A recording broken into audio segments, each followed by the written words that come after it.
Hi കൂട്ടുകാരെ, എല്ലാവർക്കും മാഷൻ ടീച്ചറിൻ്റെ മറ്റൊരു പുതിയ ഓൺലൈൻ ക്ലാസ്സിലോട്ട് സ്വാഗതം. ഇന്നത്തെ ക്ലാസ്സിൽ നമ്മൾ ഡിസ്കസ് ചെയ്യുന്നത് 3ാം ക്ലാസ്സിലെ കൂട്ടുകാരുടെ മലയാളം എന്ന പരീക്ഷയ്ക്ക് നിങ്ങളുടെ ആനുവൽ എക്സാം അഥവാ വാർഷിക പരീക്ഷയ്ക്ക് ചോദിക്കാവുന്ന ചില ക്വസ്റ്റ്യൻസും അവയ്ക്കുള്ള ഉത്തരങ്ങളുമാണ് കേട്ടോ. ഓക്കെ മക്കളെ, അപ്പോൾ നമുക്ക് വേഗം നമ്മുടെ ക്ലാസ്സിലോട്ട് പോയാലോ? അതിന് മുന്നേയായിട്ട് നമ്മുടെ വീഡിയോ കണ്ടുകൊണ്ടിരിക്കുന്ന എല്ലാ കൂട്ടുകാരും എന്ത് ചെയ്യുക, പെട്ടെന്നൊന്ന് വീഡിയോ ലൈക്ക് ചെയ്തേക്കണേ. ഓക്കെ മക്കളെ, അപ്പോൾ നമ്മുടെ വാർഷിക പരീക്ഷയ്ക്ക് നമുക്ക് ചോദിക്കാവുന്ന ഒരു ക്വസ്റ്റ്യനാണ് വായിക്കാം എഴുതാം എന്നൊരു പ്രവർത്തനം കേട്ടോ. ഒരുപാട് ക്ലാസ്സിൽ മിസ്സ് പറഞ്ഞിട്ടുണ്ട് നിങ്ങൾക്ക് ഇത്തരത്തിലുള്ളൊരു ചോദ്യം ഉണ്ടായിരിക്കും. അവിടെ മക്കൾക്ക് വായിക്കാനായിട്ട് ചിലപ്പം ഒരു കഥയോ അല്ലെങ്കിൽ ഇപ്പോൾ തന്നതുപോലുള്ളൊരു ഡയറിയോ അല്ലെങ്കിൽ ഒരു വിവരണമോ യാത്രാക്കുറിപ്പോ അങ്ങനെ എന്തെങ്കിലും ഒന്ന് തരും. എന്നിട്ട് മക്കളടുത്ത് അതുമായിട്ട് ബന്ധപ്പെടുത്തിയിട്ട് ഒരു 5 ചോദ്യങ്ങൾ തന്നിട്ട് ആ ചോദ്യങ്ങളെല്ലാം വായിച്ചിട്ട് അതിനുള്ള ഉത്തരങ്ങൾ നിങ്ങൾക്ക് തന്നിട്ടുള്ള, അതായത് വായിക്കാനായിട്ട് തന്നിട്ടുള്ള ആ ഒരു ഭാഗത്ത് നിന്ന് തിരഞ്ഞെടുത്ത് എഴുതാനായിട്ടായിരിക്കും ഉണ്ടായിരിക്കുക കേട്ടോ. നോക്കിക്കോ മക്കളെ, ഇപ്പോൾ ഇവിടെ നമുക്ക് വായിക്കാം എഴുതാം എന്ന പ്രവർത്തനത്തിൽ നമ്മുടെ പപ്പുവിൻ്റെ ഡയറിയാണ് നമുക്ക് അവിടെ തന്നിട്ടുള്ളത് കേട്ടോ. ഓക്കെ മക്കളെ, അപ്പോൾ നമുക്ക് ആദ്യം എന്ത് ചെയ്യാം, നമ്മുടെ പപ്പുവിൻ്റെ ഡയറി വായിക്കാം. അപ്പോൾ മിസ്സ് വായിക്കുന്ന സമയത്ത് മക്കളെല്ലാവരും ശ്രദ്ധിച്ചിരിക്കുക. ചിലപ്പോൾ ഒരു തവണ മാത്രം ഈ ഒരു ഭാഗം വായിച്ചാൽ മക്കൾക്ക് ആൻസർ ചെയ്യാൻ പറ്റണമെന്നില്ല. അതുകൊണ്ട് മക്കൾ എന്ത് ചെയ്യുക, വീഡിയോ പോസ് ചെയ്തതിന് ശേഷം മക്കൾ നന്നായിട്ട് വായിച്ച് നോക്കുക കേട്ടോ. അതിനുശേഷം മക്കൾ എന്ത് ചെയ്യുക, ഓരോന്നിൻ്റെ ആൻസേഴ്സ് പറയാം. നോക്കിക്കാം മക്കളെ, ആദ്യം നമുക്കറിയാം ഡയറിയിൽ മുകളിൽ ഡേറ്റ് തന്നിട്ടുണ്ട്, അതുപോലെ തന്നെ ദിവസം ഏതാ എന്നുള്ളതൊക്കെ നമുക്ക് തന്നിട്ടുണ്ട് അല്ലേ. ഓക്കെ മക്കളെ, അപ്പോൾ നമുക്ക് ഡയറി വായിക്കാം. മുത്തശ്ശിമാവിൻ്റെ ചുവട്ടിലിരുന്ന് കുറേ നേരം കളിച്ചു. ഞങ്ങൾക്ക് മുത്തശ്ശിമാവിനെ ഒത്തിരി ഇഷ്ടമാണ്. കളിക്കാനും പഠിക്കാനും കഴിക്കാനുമൊക്കെ ഞങ്ങൾ ആ തണലിൽ ഒത്തുകൂടാറുണ്ട്. നേരം പുലർന്നാൽ അവിടെ കലോത്സവം പതിവാണ്. കിളികളുടെ സാങ്കേതിക കച്ചേരിയും ചില്ലകളുടെ കൈകൊട്ടിക്കളിയും കാറ്റിൻ്റെ ചൂളം വിളിയുമാണ് പ്രധാന ഇനങ്ങൾ. ഓക്കെ മക്കളെ, ഇനി അതിൻ്റെ ബാക്കി ഭാഗം നോക്കാം. ഞങ്ങളെപ്പോലെ പക്ഷികൾക്കും മുത്തശ്ശിമാവിന് ജീവനാണ്. പൂത്തിരി കത്തിച്ചതുപോലെ പൂത്തുലഞ്ഞ് നിൽക്കുന്നത് കണ്ടാൽ കണ്ണെടുക്കാനേ തോന്നില്ല. കയ്യെത്താ ദൂരത്തിൽ ആയതിനാൽ താഴെ നിന്ന് ഞങ്ങൾ കൊതിയോടെ നോക്കും. ഞങ്ങളെ നിരാശപ്പെടുത്താതിരിക്കാൻ കാറ്റ് വരുമ്പോൾ ആ പൂത്തിരി ശകലങ്ങൾ തലയിലേക്ക് ചൊരിയും. ഇടയ്ക്കൊക്കെ ഇളംപച്ച ഉടുപ്പിട്ട് തിളങ്ങി നിൽക്കാറുണ്ട്. ഇപ്പോൾ കമ്മലണിഞ്ഞ് സുന്ദരിയായി നിൽക്കുകയാണ് മുത്തശ്ശിമാവ്. പച്ചച്ചായം തേച്ച ചെറിയ തൂക്കുകമ്മൽ. കളിക്കിടയിൽ കുസൃതിക്കുട്ടിയെപ്പോലെ കമ്മലുകൾ ഊരിയെറിഞ്ഞു. തോളിൽ ഏറുകെട്ടി മുകളിലേക്ക് നോക്കിയപ്പോൾ കള്ളച്ചിരിയോടെ കൈവീശി തലയാട്ടി യാത്രയാക്കി. സ്കൂൾ അടക്കുകയാണ്. ഇനി മുത്തശ്ശിമാവിനൊപ്പം കളിക്കാൻ മാസങ്ങൾ കാത്തിരിക്കണം. അപ്പോൾ കമ്മലുകൾ സ്വർണ്ണ നിറത്തിലാകും, സൗന്ദര്യം കൂടും. ആ സ്നേഹമധുരം നുണയാൻ ഞാൻ കാത്തിരിക്കുകയാണ്. പപ്പുവിൻ്റെ ഡയറി വായിച്ചല്ലോ. ചുവടെ കൊടുത്തിരിക്കുന്ന ചോദ്യങ്ങൾക്ക് ഉത്തരം എഴുതൂ. ഓക്കെ മക്കളെ, അപ്പോൾ ഇതാണ് നമ്മുടെ പപ്പു എഴുതിയിട്ടുള്ള ഡയറി അല്ലേ. ആരെക്കുറിച്ചാണ് കൂടുതലായിട്ടും പറയുന്നത്? അവൻ്റെ സ്കൂളിലുള്ള മുത്തശ്ശിമാവിൻ്റെ വിശേഷങ്ങൾ ഉൾപ്പെടുത്തിക്കൊണ്ടുള്ള ഡയറിയാണ് അല്ലേ. ഓക്കെ മക്കളെ, ഇനി കൂട്ടുകാർക്ക് ആവശ്യമായിട്ട് തോന്നുകയാണെങ്കിൽ മക്കൾ എന്ത് ചെയ്യണം, വീഡിയോ ഒന്ന് പോസ്റ്റ് ചെയ്ത് വെച്ചിട്ട് ഡയറി ഒരിക്കൽ കൂടി വായിച്ചു നോക്കുക കേട്ടോ. നമുക്കിനി ഈ ഒരു ഡയറിയുമായി ബന്ധപ്പെടുത്തിയിട്ടുള്ള ചോദ്യത്തിലേക്ക് പോകാം. ആദ്യത്തെ ചോദ്യം ഇതാണ്: മുത്തശ്ശിമാവിലെ കലോത്സവത്തിന് ആരാണ് സംഗീത കച്ചേരി നടത്തിയത് എന്നാണ് നമ്മുടെ ആദ്യത്തെ ചോദ്യം കേട്ടോ. അപ്പോൾ അത് നമ്മുടെ ഡയറിയിൽ വ്യക്തമായിട്ട് പറയുന്നുണ്ട്. ആദ്യമുള്ള ഭാഗത്താണ് പറയുന്നത്. നോക്കിക്കേ മക്കളെ, കിളികളുടെ സംഗീത കച്ചേരിയും ചില്ലകളുടെ കൈകൊട്ടിക്കളിയും കാറ്റിൻ്റെ ചൂളം വിളിയുമാണ് പ്രധാന ഇനങ്ങൾ എന്ന് പറയുന്നുണ്ട് അല്ലേ. അപ്പോൾ സംഗീത കച്ചേരി ആരുടേതാണ്? കിളികളുടേതാണ് അല്ലേ. അപ്പോൾ നമുക്ക് ആൻസർ അവിടെ എന്ത് വരും? കിളികൾ എന്നതാണ്. ഓപ്ഷൻ ഡി ആണ് കറക്റ്റായിട്ട് വരിക. മക്കൾ അവിടെ കിളികൾ എന്നുള്ളത് അവിടെ ബോക്സിനകത്ത് ആൻസർ എഴുതുകയും വേണം. ഓക്കെ, ദെൻ സെക്കൻഡ് ക്വസ്റ്റ്യനിലോട്ട് നമുക്ക് പോവാം. കരം എന്ന പദത്തിന് പകരം പ്രയോഗിച്ച വാക്ക് ഏത്? കരം എന്ന് പറഞ്ഞാൽ മക്കളെ കൈ എന്നതാണ് അർത്ഥം കേട്ടോ. കരം എന്ന് പറഞ്ഞാൽ കൈ എന്നതാണ്. അതാണ് നമ്മുടെ ആ ഒരു ഡയറിയിൽ പ്രയോഗിച്ചിട്ടുള്ളത് കേട്ടോ. ഓക്കെ മക്കളെ, ദെൻ സി ക്വസ്റ്റ്യൻ നോക്കിക്കേ. ഈ ഡയറി കുറിപ്പിൽ മാവ് തളിർത്തു എന്ന് സൂചിപ്പിക്കുന്ന വാക്യം ഏത് കേട്ടോ. മാവ് തളിർത്തു എന്ന് സൂചിപ്പിക്കുന്ന വാക്യം ഏതാണെന്നാണ് ചോദിച്ചിട്ടുള്ളത്. നമുക്ക് ഓപ്ഷൻ ഉണ്ട്. കമ്മലണിഞ്ഞ് സുന്ദരിയായി നിൽക്കുന്ന മുത്തശ്ശിമാവ്, ഇളംപച്ച ഉടുപ്പിട്ട് തിളങ്ങുന്ന മുത്തശ്ശിമാവ്, പൂത്തിരി കത്തിച്ചതുപോലെ പൂത്തുലഞ്ഞ് നിൽക്കുന്ന മുത്തശ്ശിമാവ്, കൈകൊട്ടി കളിക്കുന്ന മുത്തശ്ശിമാവ്. അപ്പം നമ്മളോട് മാവ് തളിർത്തു എന്നാണ് പറഞ്ഞത് അല്ലേ. അപ്പോൾ തളിർക്കുന്ന സമയത്ത് മക്കൾക്ക് അറിയില്ലേ, ഒരു മരമൊക്കെ തളിർത്ത് വരുമ്പോൾ അതിൻ്റെ ഇല എന്താണ്, ഇളം പച്ച കളറിലാണല്ലേ. അതാണ് ഇവിടെ കൊടുത്തിട്ടുള്ളത്, ഇളം പച്ച ഉടുപ്പിട്ട് തിളങ്ങുന്ന മുത്തശ്ശിമാവ് എന്നത് കേട്ടോ. ഓക്കെ മക്കളെ, നമുക്ക് നെക്സ്റ്റ് ക്വസ്റ്റ്യനിലോട്ട് പോവാം. അടുത്ത ക്വസ്റ്റ്യൻ നോക്കിക്കേ. പൂത്തിരി കത്തിച്ചതുപോലെ പൂത്തുലഞ്ഞ് നിൽക്കുന്നത് കണ്ടാൽ കണ്ണെടുക്കാനേ തോന്നില്ല. അടിവരയിട്ടിരിക്കുന്ന പദക്കൂട്ട് പ്രകടമാക്കുന്ന ഭാവമേത് എന്നാണ് ചോദിച്ചിട്ടുള്ളത്. അപ്പോൾ നമുക്ക് ഈ ഒരു ഭാഗമാണ് ഇവിടെ അടിവരയിട്ട് തന്നിട്ടുള്ളത് കേട്ടോ. അതായത് കണ്ണെടുക്കാനേ തോന്നില്ല എന്ന് പറഞ്ഞതാണ്. ഓക്കെ മക്കളെ, ആ ഒരു പദക്കൂട്ട് പ്രകടമാക്കുന്ന ഭാവം ഏതാണ്? ഇഷ്ടമാണോ, ദേഷ്യമാണോ, സങ്കടമാണോ, വെറുപ്പാണോ, ഏതാണ്? കണ്ണെടുക്കാനേ തോന്നില്ല എന്നാണ് പറഞ്ഞിട്ടുള്ളത് അല്ലേ. അവിടെ എന്താണ് മക്കളെ? ഇഷ്ടം എന്ന ഭാവമാണ് അവിടെ നമുക്ക് സൂചിപ്പിക്കുന്നത് അല്ലേ. ഇനി അതിൽ തന്നെയുള്ള ലാസ്റ്റ് ക്വസ്റ്റ്യൻ നോക്കിക്കുക മക്കളെ. കയ്യെത്താ ഉയരം എന്നതുകൊണ്ട് അർത്ഥമാക്കുന്നത് എന്ത് എന്നാണ് ചോദിച്ചിട്ടുള്ളത്. കൈയെത്തുന്ന ദൂരം, കൈയെത്താത്ത ഉയരം, കൈയുടെ ഉയരം, അതുപോലെ തന്നെ ഉയർത്തിയ കൈ അല്ലേ. എന്താ മക്കളെ കയ്യെത്താ ഉയരം എന്ന് പറയുന്നത്? കയ്യെത്താത്ത ഉയരത്തെയാണ് കയ്യെത്താ ഉയരം എന്ന് പറയുന്നത് അല്ലേ. അപ്പോൾ ഓപ്ഷൻ ബി ആണ് കറക്റ്റായിട്ട് വരുന്നത് കേട്ടോ. ഓക്കെ മക്കളെ, ക്ലിയർ ആയിട്ടുണ്ടല്ലോ. ഇനി നമ്മുടെ അടുത്ത ക്വസ്റ്റ്യനിലോട്ട് പോകുന്നതിന് മുന്നേ ആയിട്ട് മിസ് ഒരു കാര്യം പറയാനായിട്ടുണ്ട്. നമ്മൾ LKG മുതൽ 7ാം ക്ലാസ് വരെ പഠിക്കുന്ന കൂട്ടുകാർക്കായിട്ടുള്ള ഓൺലൈൻ ട്യൂഷൻ ക്ലാസ്സുകൾ പ്രൊവൈഡ് ചെയ്യുന്നുണ്ട് കേട്ടോ. ഇപ്പം നമ്മൾ ഒരു സ്പെഷ്യൽ ഓഫറിലാണ് നമ്മുടെ ഈ ഒരു പാക്കേജ് നിങ്ങൾക്കായിട്ട് തരുന്നത്. മന്ത്ലി വെറും 100 രൂപ മാത്രമാണ് നിങ്ങൾക്ക് ഫീ ആയിട്ട് വരുന്നത് കേട്ടോ. അപ്പം ആദ്യം വരുന്ന കുറച്ച് പേർക്ക് മാത്രമാണ് ഈ ഒരു എമൗണ്ടിൽ ആ ഒരു ക്ലാസ് അവൈലബിൾ ആവുക. അപ്പോൾ താല്പര്യമുള്ളവർ വേഗം തന്നെ ഇവിടെ സ്ക്രീനിൽ കാണുന്ന ഈ ഒരു നമ്പറിൽ നമ്മളായിട്ട് കോൺടാക്റ്റ് ചെയ്യുക കേട്ടോ. ഇനി നിങ്ങളുടെ സിലബസ് ട്യൂഷൻ ക്ലാസ്സുകൾക്ക് പുറമേ ആയിട്ട് നമ്മൾ സ്പോക്കൺ ഇംഗ്ലീഷ് ക്ലാസ്സുകൾ പ്രൊവൈഡ് ചെയ്യുന്നുണ്ട് കേട്ടോ. അപ്പോൾ വെക്കേഷനിൽ തന്നെ നമ്മൾ ക്ലാസ്സുകൾ ആരംഭിക്കും. അപ്പോൾ നിങ്ങൾക്ക് അതിലൂടെ തന്നെ ഇംഗ്ലീഷ് ഈസി ആയിട്ട് വായിക്കാനും എഴുതാനും അതുപോലെ തന്നെ നിങ്ങളുടെ മറ്റു കൂട്ടുകാരുടെ ഒക്കെ ആയിട്ട് ഈസി ആയിട്ട് ഇംഗ്ലീഷിൽ കമ്മ്യൂണിക്കേറ്റ് ചെയ്യാനൊക്കെ അതിലൂടെ സാധ്യമാകും. അതുപോലെ തന്നെ ഇനിയിപ്പം എഴുത്തും വായനയൊക്കെ കുറച്ച് പ്രയാസമുള്ള കൂട്ടുകാരാണെങ്കിൽ നമ്മൾ നിങ്ങൾക്ക് വെക്കേഷനിൽ ഒരു സപ്പോർട്ടിംഗ് ക്ലാസ് നൽകുന്നുണ്ട് കേട്ടോ. അതായത് മാത്സിൻ്റെയും ഇംഗ്ലീഷിൻ്റെയും മലയാളത്തിൻ്റെ ഒക്കെ ബേസിക് ആയിട്ടുള്ള കാര്യങ്ങളാണ് ആ ഒരു ക്ലാസ്സിൽ നിങ്ങൾക്ക് അവൈലബിൾ ആവുക. അപ്പോൾ ഇതിൽ ഏതെങ്കിലും കോഴ്സിന് ജോയിൻ ചെയ്യാൻ താല്പര്യമുണ്ടെങ്കിൽ പെട്ടെന്ന് തന്നെ ഓഫർ കഴിയുന്നതിന് മുന്നേ നമ്മളായിട്ട് കോൺടാക്ട് ചെയ്യാനായിട്ട് മറക്കരുത് കേട്ടോ. ഓക്കെ മക്കൾ, അപ്പോൾ ഒരിക്കൽ കൂടി ഓർക്കാം, മാസത്തിൽ വെറും 100 രൂപയ്ക്കാണ് നിങ്ങൾക്ക് ഈ ഒരു പാക്കേജ് അവൈലബിൾ ആവുന്നത്. അപ്പോൾ താല്പര്യമുള്ളവർ വേഗം തന്നെ സ്ക്രീനിൽ കാണുന്ന നമ്പറിൽ കോൺടാക്ട് ചെയ്യുക കേട്ടോ. നമ്മുടെ അടുത്ത ക്വസ്റ്റ്യൻ നോക്കാം. കണ്ടെത്താം എഴുതാം എന്നതാണ്. നോക്കിക്കേ മക്കളെ. ചക്ക പഴുത്തു, മണം പരന്നു, പപ്പുവിന് കൊതിയായി, ചക്ക മുറിച്ചതും അവൾ വേഗം വേഗം തിന്നാൻ തുടങ്ങി. കണ്ടുനിന്ന മുത്തശ്ശി പറഞ്ഞു, മതിയാക്ക്, അധികമായാൽ അമൃതും വിഷം എന്ന് കേട്ടിട്ടില്ലേ? നോക്കിക്കേ മക്കളെ, അപ്പം നമ്മളോട് പറഞ്ഞത് ഇതാണ്. അടിവരയിട്ടിരിക്കുന്ന പദക്കൂട്ട് ചേർത്ത് മറ്റൊരു വാക്യം എഴുതും. ഇവിടെ വേഗം വേഗം എന്ന ഈ ഒരു വാക്കിനാണ് എന്ത് ചെയ്തിട്ടുള്ളത്? അടിവരയിട്ടിട്ടുള്ളത് അല്ലേ. അപ്പോൾ അത് ചേർത്തിട്ട് മറ്റൊരു വാക്യം എഴുതാനാണ് നമ്മളടുത്ത് പറഞ്ഞിട്ടുള്ളത് കേട്ടോ. അപ്പോൾ നോക്കിക്കേ മക്കളെ, നമുക്ക് ഇങ്ങനെ എഴുതാം അല്ലേ. മഴ പെയ്യാൻ തുടങ്ങിയപ്പോൾ കുട്ടികൾ വേഗം വേഗം വീട്ടിലേക്ക് ഓടി. അങ്ങനെ നമുക്ക് എഴുതിക്കൂടെ മക്കളെ? ഓക്കെ, അപ്പം നിങ്ങൾക്ക് അത് ഉപയോഗിച്ചുകൊണ്ട് ആ ഒരു പദക്കൂട്ട് ഉപയോഗിച്ചുകൊണ്ട് നിങ്ങൾക്ക് ഇഷ്ടമുള്ള രീതിയിൽ വാക്യങ്ങൾ എഴുതാവുന്നതാണ്. ഇനി അതിൽ തന്നെയുള്ള ബി ക്വസ്റ്റ്യൻ നോക്കിക്കുക മക്കളെ. കൊതിയായി എന്ന പദം ശരിയായി പിരിച്ചെഴുതൂ. കൊതിയായി എന്ന പദം ശരിയായി പിരിച്ചെഴുതൂ എന്നാണ് പറഞ്ഞിട്ടുള്ളത്. അപ്പോൾ നമുക്കതിനെ എങ്ങനെ പിരിച്ചെഴുതാം മക്കളെ? കൊതി പ്ലസ് ആയി അല്ലേ. കൊതി പ്ലസ് ആയി എന്നിങ്ങനെ തിരിച്ചെഴുതാനായിട്ട് പറ്റൂല. അപ്പം ഇതുപോലെ പിരിച്ചെഴുതാനും അതുപോലെ ചേർത്ത് എഴുതാനും ഒക്കെ ആയിട്ടുള്ള ക്വസ്റ്റ്യൻസ് ഉണ്ടായിരിക്കും. അപ്പോൾ മക്കൾ അതൊക്കെ ഒന്ന് നോക്കി വെക്കുക കേട്ടോ. അടുത്ത ക്വസ്റ്റ്യൻ നോക്കിക്കുക മക്കളെ. അധികമായാൽ അമൃതും വിഷം എന്ന പഴഞ്ചൊല്ലിൻ്റെ ആശയം ഒരു വാക്യത്തിൽ എഴുതൂ. അപ്പം അധികമായാൽ അമൃതും വിഷം എന്ന പഴഞ്ചൊല്ലിൻ്റെ ആശയം ഒരു വാക്യത്തിൽ എഴുതാനാണ് നമ്മുടെ അടുത്ത് പറഞ്ഞിട്ടുള്ളത് കേട്ടോ.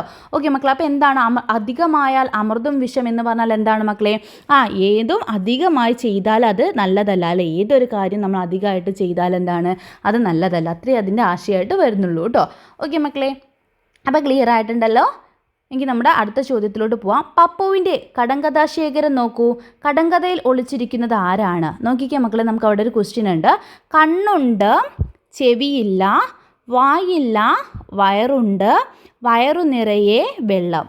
ഞാൻ ആരാണെന്നറിയാമോ എന്നാണ് ചോദിച്ചത്. അപ്പോൾ കണ്ണുണ്ട്, ചെവിയില്ല, വായില്ല, വയറുണ്ട്, വയറ് നിറയെ വെള്ളമുണ്ട്. എന്താണ് മക്കളെ ആൻസർ വരുന്നത്? തേങ്ങയാണ് അല്ലേ. മക്കൾ കണ്ടില്ല മക്കളെ, തേങ്ങയുടെ ആ ഒരു ചിരട്ടയുടെ പുറത്തായിട്ട് കണ്ണ് പോലെ ഒരു 3 സാധനം മക്കൾ കണ്ടിട്ടുണ്ടല്ലോ അല്ലേ. ഓക്കെ, പിന്നെ അതുപോലെ തന്നെ വായില്ല, പക്ഷേ വയറുണ്ട് അല്ലേ. അതുപോലെ തന്നെ വയറിൽ നിറയെ എന്തുണ്ട്? വെള്ളമുണ്ട്. അപ്പോൾ എന്താണ് വരുന്നത് മക്കളെ? തേങ്ങയാണ് ആൻസർ വരുന്നത്. ഓക്കെ, ഇനി അതിൽ തന്നെ മറ്റൊരു ക്വസ്റ്റ്യൻ കൂടിയുണ്ട്. ഏതെങ്കിലും പലഹാരത്തിൻ്റെ പേര് ഉത്തരമായി വരുന്ന കടങ്കഥ തയ്യാറാക്കൂ എന്നാണ് പറഞ്ഞിട്ടുള്ളത് കേട്ടോ. അപ്പം നിങ്ങൾക്ക് ഇഷ്ടമുള്ള ഏതെങ്കിലും ഒരു പലഹാരത്തിൻ്റെ പേര് ആൻസറായിട്ട് വരുന്ന രീതിയിൽ വേണം കടങ്കഥ തയ്യാറാക്കാൻ. നോക്കിക്കേ മക്കളെ, വട്ടം വട്ടം രൂപം, നടുവിൽ ഒരു തുള, എണ്ണയിൽ കുളിച്ച് പുറത്തു വരും, ആരാണ് ഞാൻ? എന്താണ് മക്കളെ ആൻസർ? വടയാണ് അല്ലേ. വട മക്കൾ കണ്ടിട്ടില്ലേ? എങ്ങനെയാണ്? റൗണ്ട് ഷേപ്പിലാണ് ഉണ്ടാവുക. നടുവിൽ എന്തുണ്ടായിരിക്കും മക്കളെ? ഒരു തുളയൊക്കെ ഉണ്ടായിരിക്കും അല്ലേ. ഓക്കെ മക്കളെ, അപ്പം നിങ്ങൾക്ക് ഇഷ്ടമുള്ള രീതിയിൽ ഏതെങ്കിലും ഒരു പലഹാരത്തിനെ കുറിച്ചിട്ട് ഇത്തരത്തിൽ കടങ്കഥ തയ്യാറാക്കാവുന്നതാണ്.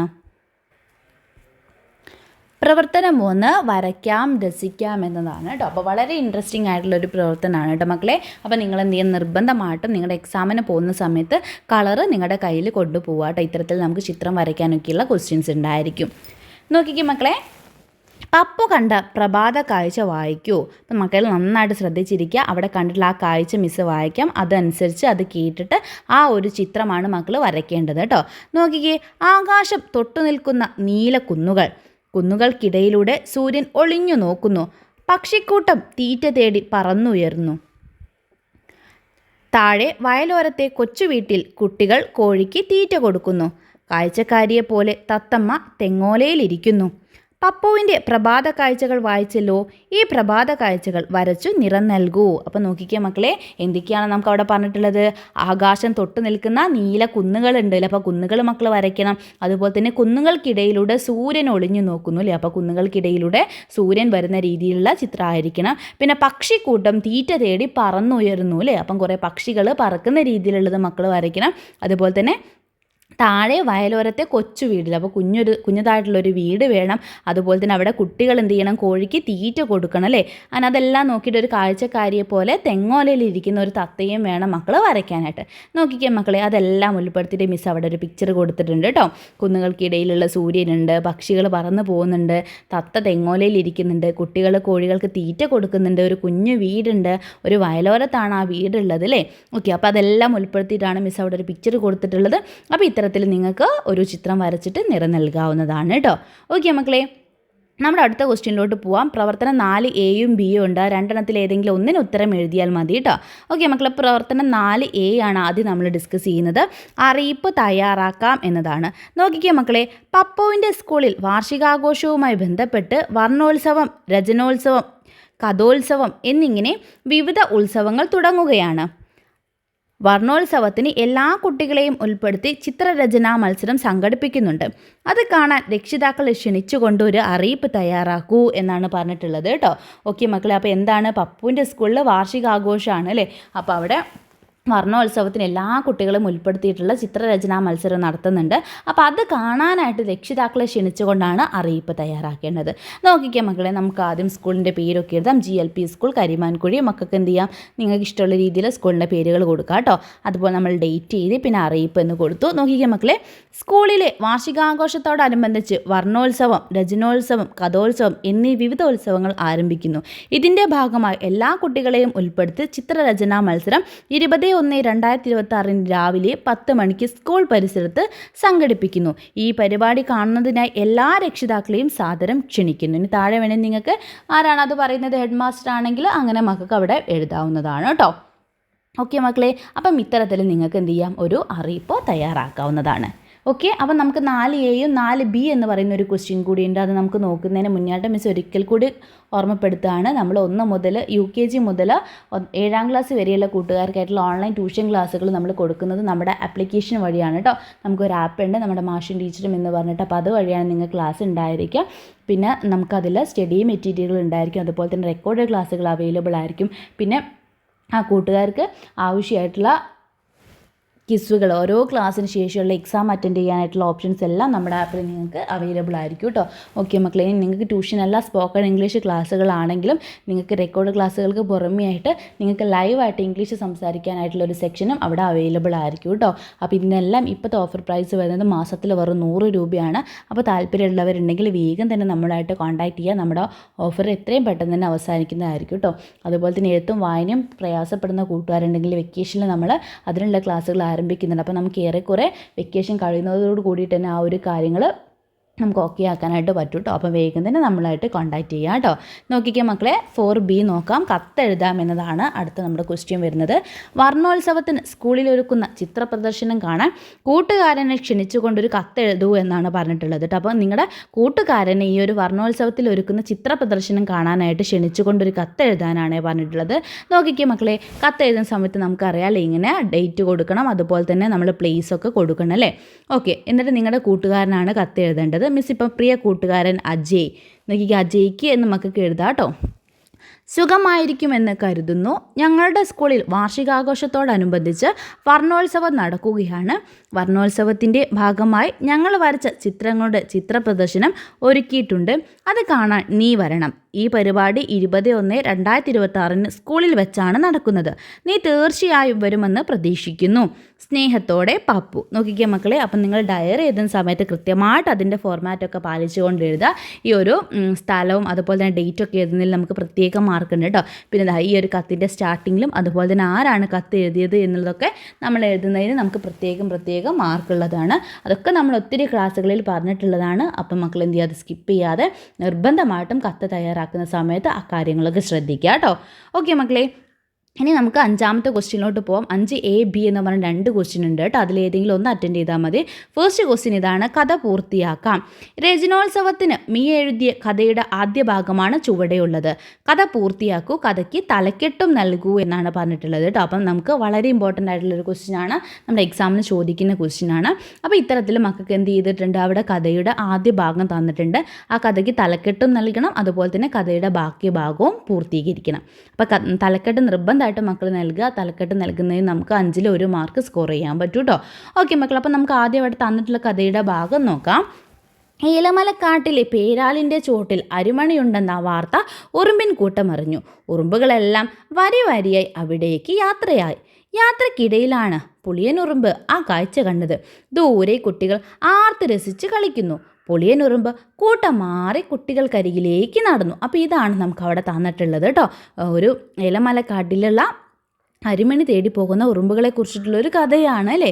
ഓക്കെ മക്കൾ, അപ്പോൾ നിങ്ങൾക്ക് എന്ത് ചെയ്യാം, കഥയ്ക്ക് ഇഷ്ടമുള്ള രീതിയിൽ എന്ത് ചെയ്യാം, ആ ഒരു കഥയ്ക്ക് പേര് കൊടുക്കാവുന്നതാണ്. നിങ്ങൾക്ക് ഏലമലക്കാട്ടിലെ അരിമണി എന്നോ അങ്ങനെ നിങ്ങൾക്ക് ഇഷ്ടമുള്ള രീതിയിൽ എന്ത് ചെയ്യാം, അല്ലെങ്കിൽ ഉറുമ്പിൻ കൂട്ടം എന്നോ അങ്ങനെ നിങ്ങൾക്ക് എന്താണോ ആ ഒരു കഥയ്ക്ക് യോജിക്കുന്ന രീതിയിലുള്ള പേരെന്ന് വെച്ചാൽ മക്കൾക്ക് അതനുസരിച്ച് എഴുതാവുന്നതാണ്. ഓക്കെ മക്കൾ, അപ്പോൾ ഇവിടെ നിങ്ങൾക്ക് ചെറിയൊരു വർക്ക് തരികയാണ്. മക്കൾ എന്ത് ചെയ്യുക, ഈ കഥയുടെ ഭാഗം മക്കൾ സ്വയം ഒന്ന് എഴുതി നോക്കുക. എന്തായിരിക്കും പിന്നീട് സംഭവിച്ചത്. നമ്മുടെ കുട്ടികളെ നോക്കിയിട്ട് നമ്മുടെ പുളിയനുറുമ്പ് പോയിട്ടുണ്ട് അല്ലേ. അപ്പോൾ എന്തായിരിക്കും പിന്നീട് സംഭവിച്ചിട്ടുണ്ടായിരിക്കും, നമ്മുടെ ഉറുമ്പിൻ കൂട്ടത്തിന് അരിമണി കിട്ടിയിട്ടുണ്ടോ എന്നുള്ള കാര്യങ്ങളെല്ലാം മക്കൾ ഒന്ന് ആലോചിച്ച് നോക്കിയിട്ട് എന്ത് ചെയ്യുക, ആ കഥയുടെ ബാക്കി ഭാഗം മക്കളൊന്ന് എഴുതി നോക്കുക കേട്ടോ. പിന്നെ നമ്മുടെ ട്യൂഷനുള്ള കൂട്ടുകാർ എന്ത് ചെയ്യുക, നിങ്ങൾ എഴുതിയിട്ടുള്ളത് ഫോട്ടോ എടുത്തിട്ട് നമ്മുടെ ഗ്രൂപ്പിലോട്ടുകൂടി ഒന്ന് ഷെയർ ചെയ്ത് തരിക കേട്ടോ. ഓക്കെ മക്കളെ, നമ്മുടെ അടുത്ത ക്വസ്റ്റ്യനിലോട്ട് പോവാം. വരികൾ കൂട്ടിച്ചേർക്കാം എന്നതാണേ. നോക്കിക്കേ, കാവ്യോത്സവത്തിന് 3ാം ക്ലാസ്സിലെ കൂട്ടുകാർ പാടിയ പാട്ടിൻ്റെ വരികളാണ് ചുവടെയുള്ളത്. കൂടുതൽ വരികൾ എഴുതി ചേർക്കൂ. അപ്പോൾ നമുക്ക് അവിടെ ഒരു പാട്ട് തന്നിട്ടുണ്ട്, അതിലേക്ക് വരികൾ ചേർത്ത് എഴുതാനാണ്. നമുക്ക് പാട്ട് നോക്കാം. ഏലമലക്കാട്ടിലെ പേരാലിൻ ചോട്ടിൽ ആരുണ്ട് അരിമിണി തിന്ന് വയറു നിറയ്ക്കാൻ ഉറുമ്പുണ്ടേ ഏലമലക്കാട്ടിലെ തേന്മാവിൻ കൊമ്പിൽ ആരുണ്ട് മാന്തളിർ കൊത്തി പാട്ടുകൾ പാടാൻ കുയിലുണ്ടേ അല്ലേ. അപ്പോൾ നോക്കിക്കേ, ഏലമലക്കാട്ടിൽ ഉള്ള ആളുകൾ ആരൊക്കെയാണ് എന്നാണ് ചോദിക്കുന്നത് അല്ലേ. അപ്പോൾ അരിമണി തിന്ന് വയറ് നിറയ്ക്കാൻ ഉറുമ്പുണ്ട് എന്ന് പറയുന്നുണ്ട്. പിന്നെ അതുപോലെ തന്നെ മാന്തളിർ കൊത്തി പാട്ടുകൾ പാടാൻ കുയിലുണ്ട് എന്ന് പറയുന്നുണ്ട് അല്ലേ. അപ്പം അതിലോട്ട് യോജിക്കുന്ന രീതിയിൽ ആ ഒരു പാറ്റേൺ തന്നെ മക്കൾ എന്ത് ചെയ്യണം, കൂടുതൽ വരികൾ ചേർത്ത് എഴുതണം. ഓക്കെ മക്കളെ, അപ്പം നോക്കിക്കേ നമുക്ക് എങ്ങനെ എഴുതാം. നോക്കിക്കേ, മിസ് ഇവിടെ ചെറിയൊരു മോഡൽ കൊടുത്തിട്ടുണ്ട്. ഏലമലക്കാട്ടിലെ പുഴയുടെ തീരത്ത് ആരുണ്ട് തണുത്ത വെള്ളത്തിൽ നീന്തി കളിക്കാൻ മീനുണ്ടേ അല്ലേ. അപ്പോൾ ഇത്തരത്തിൽ മക്കൾക്ക് എന്ത് ചെയ്യാവുന്നതാണ്, ആ ഓരോ ജീവികളുടെ പേരൊക്കെ വെച്ചിട്ട് ആ ഒരു പാട്ടിലോട്ട് വരികൾ ചേർത്ത് എഴുതാവുന്നതാണ്. അപ്പോൾ ഈസി ആയിട്ടുള്ള ക്വസ്റ്റ്യൻസ് അല്ലേ മക്കളെ, നമുക്ക് നന്നായിട്ട് തന്നെ അടുത്ത ദിവസത്തെ എക്സാം എഴുതാനായിട്ട് പറ്റില്ലേ. ഓക്കെ മക്കളെ, അപ്പം മറക്കണ്ട, മിസ് ഒരിക്കൽ കൂടി ഓർമ്മപ്പെടുത്താണ്, LKG മുതൽ 7ാം ക്ലാസ് വരെയുള്ള കൂട്ടുകാർക്കുള്ള ഓൺലൈൻ ട്യൂഷൻ ക്ലാസ്സുകൾ നമ്മൾ പ്രൊവൈഡ് ചെയ്യുന്നുണ്ട് കേട്ടോ. അപ്പോൾ ഇപ്പം നിങ്ങൾക്ക് ഒരു ഓഫർ പ്രൈസിലാണ് നമ്മൾ ഈ ഒരു ക്ലാസ് പ്രൊവൈഡ് ചെയ്യുന്നത്. മാസത്തിൽ വെറും 100 രൂപ മാത്രമാണ് ഫീ ആയിട്ട് വരുന്നത്. അപ്പോൾ ഏതെങ്കിലും കൂട്ടുകാർക്ക് താല്പര്യം ഉണ്ടെങ്കിൽ മക്കൾ എന്ത് ചെയ്യുക, വീഡിയോ ഒക്കെ ഒന്ന് ഷെയർ ചെയ്ത് കൊടുക്കുക, നമ്മുടെ കോൺടാക്ട് നമ്പറൊക്കെ ഒന്ന് ഷെയർ ചെയ്ത് കൊടുക്കുക കേട്ടോ. ഓക്കെ മക്കളെ, അപ്പോൾ നമുക്ക് ഇന്നത്തെ ക്ലാസ് ഇവിടെ വൈൻഡപ്പ് ചെയ്യാം. എല്ലാ കൂട്ടുകാരും നന്നായിട്ട് തന്നെ എക്സാമിന് വേണ്ടിയിട്ട് പ്രിപ്പയർ ചെയ്യുക, നല്ല രീതിയിൽ മുഴുവൻ മാർക്കും തന്നെ സ്കോർ ചെയ്യുക കേട്ടോ. മറ്റൊരു ക്ലാസ്സുമായിട്ട് നമുക്ക് അടുത്ത ദിവസം വീണ്ടും കാണാം.